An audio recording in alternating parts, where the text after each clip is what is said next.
안녕하세요. 오늘은 보내주신 그 특수교육 전문가 글 있잖아요. 그걸 보면서 장애 자녀의 자존감을 키우는 이 따뜻한 말의 힘, 여기에 대해 좀 더 깊이 들어가 보려고 해요. 부모의 말 한마디가 아이의 내면 풍경을 어떻게 바꿀 수 있을지, 그 핵심을 한번 같이 찾아보시죠. 네, 반갑습니다. 정말 흥미로운 주제죠. 특히 가정 밖에서는 뭐랄까 예상치 못한 시선이나 어려움을 겪을 가능성이 있잖아요, 아이들이. 그럴 때 집에서 듣는 긍정적인 말, 이게 단순한 격려 그 이상이거든요. 세상을 살아갈 힘의 원천이 된다, 이렇게 볼 수 있는데 보내주신 글이 바로 그 지점을 아주 구체적으로 잘 보여주고 있는 것 같아요. 그렇다면요.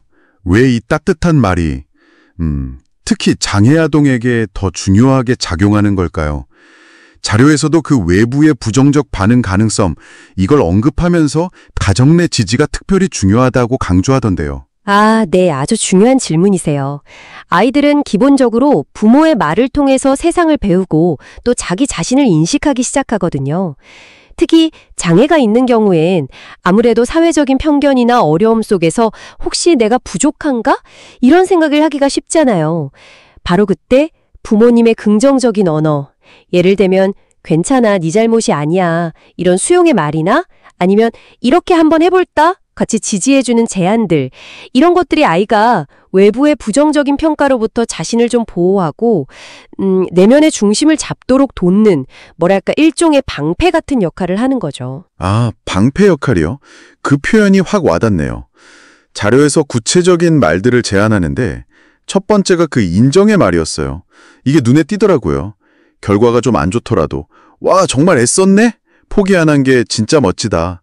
이렇게 과정을 구체적으로 알아주는 말이요. 네, 맞아요. 바로 그 지점입니다.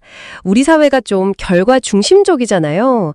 그런데 부모님만큼은 결과가 아니라 그 과정의 가치를 먼저 알아봐 주시는 거, 특히 어려움을 겪었을 그 노력을 인정해 주는 게 정말 중요해요. 그래야 아이는 결과가 안 좋아도 내 노력은 의미가 있구나, 이걸 배우게 되고 실패를 좀 두려워하지 않고 성장의 일부로 받아들이는 그런 긍정적인 태도를 기를 수 있는 거죠. 네, 이어서 격려의 말도 나오죠. 새로운 걸 시도할 때 넌 할 수 있어. 엄마 아빠는 네가 해낼 거 믿어. 이런 말이 아이한테 정말 큰 힘이 된다고요? 그럼요.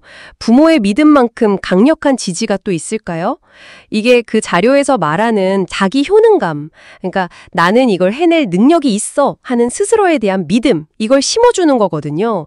이게 딱 있으면 아이는 좀 어려운 과제 앞에서도 쉽게 좌절하지 않고 도전해볼 용기를 얻게 되는 거죠. 칭찬도 당연히 빼놓을 수 없겠죠. 와, 혼자서 양말 신었는 대단하다처럼요.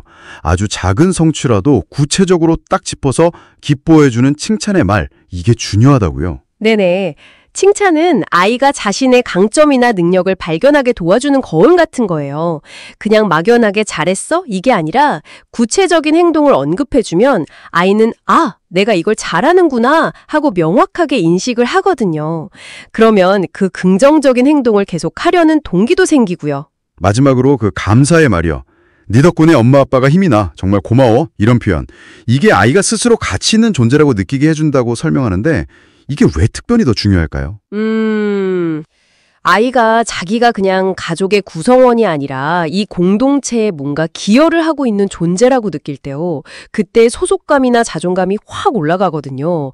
때로는 아이 스스로 내가 혹시 짐이 되는 건 아닐까? 이렇게 염려할 수도 있는데 구체적으로 고맙다, 이렇게 표현해주면 그런 불안감을 싹 없애주고 나는 정말 필요한 사람이구나 하는 깊은 안정감을 줄 수 있는 거죠. 그렇군요. 말의 내용뿐만 아니라 그걸 전달하는 방식, 그러니까 비언어적인 부분도 중요하다고 지적하더라고요. 눈을 맞추고 미소를 짓고 또 따뜻하게 안아주는 그런 행동들이요. 물론이죠. 당연합니다. 진심은 표정이나 목소리 톤, 몸짓으로 훨씬 더 강력하게 전달되니까요. 특히 말이 좀 서툴거나 감정 표현이 어려운 아이들한테는요, 그런 따뜻한 스킨십이나 표정이 어떨 때는 말보다 더 큰 위로와 지지를 줄 수도 있어요. 그리고 이 자료에서 제가 개인적으로 참 인상 깊었던 조언이 하나 있었는데요. 바로 부모님 스스로에게도 좀 따뜻한 말을 건네라는 거였어요. 오늘도 정말 애썼다. 나 참 괜찮은 부모야. 이렇게요. 이게 왜 중요할까요? 육아라는 게 사실 감정 소모가 정말 큰 여정이잖아요. 특히 장애 자녀를 키우시는 부모님들은 어쩌면 더 많은 에너지와 인내가 필요하실 수 있고요. 그래서 부모님이 먼저 자기 자신을 좀 다독이고 격려하면서 에너지를 채우셔야 해요. 그래야 지치지 않고 아이에게 꾸준히 정말 진심으로 긍정적인 사랑과 지지를 보낼 수 있거든요. 그러니까 자기 돌봄은 절대 이기적인 게 아니라 아이를 위한 지속 가능한 사랑의 필수 조건인 셈이죠. 네. 오늘 저희가 부모의 따뜻한 말 한마디, 그러니까 인정, 격려, 칭찬, 그리고 감사의 표현이 장애 자녀의 내면에 어떤 긍정적인 씨앗을 심는지 자세히 살펴봤습니다. 핵심은 결국 아이의 결과보다는 그 과정, 그리고 존재 자체를 귀하게 여기는 그 마음을 진심으로 또 구체적인 언어와 행동으로 표현하는 데 있는 것 같네요. 맞습니다. 부모의 말은 아이가 세상을 이해하고 또 자기 자신을 사랑하는 법을 배우는 첫 번째 교과서나 마찬가지예요. 완벽한 말을 하려고 너무 애쓰시기보다는 그저 진심을 담아서 건네는 짧은 한마디의 힘, 그걸 믿는 게 중요한 것 같습니다. 내 덕분에 오늘 하루도 정말 행복했어,처럼요. 자, 오늘 대화를 마무리하면서 이런 질문을 한번 던져보고 싶습니다. 오늘 당신이 당신의 아이에게 혹은 하루 종일 정말 애쓴 당신 자신에게 건넬 수 있는 가장 따뜻한 말 한마디는 무엇일까요? 그 말이 내일의 당신과 당신의 아이를 또 어떻게 바꾸어 놓을지 잠시 한번 상상해 보시는 건 어떨까요?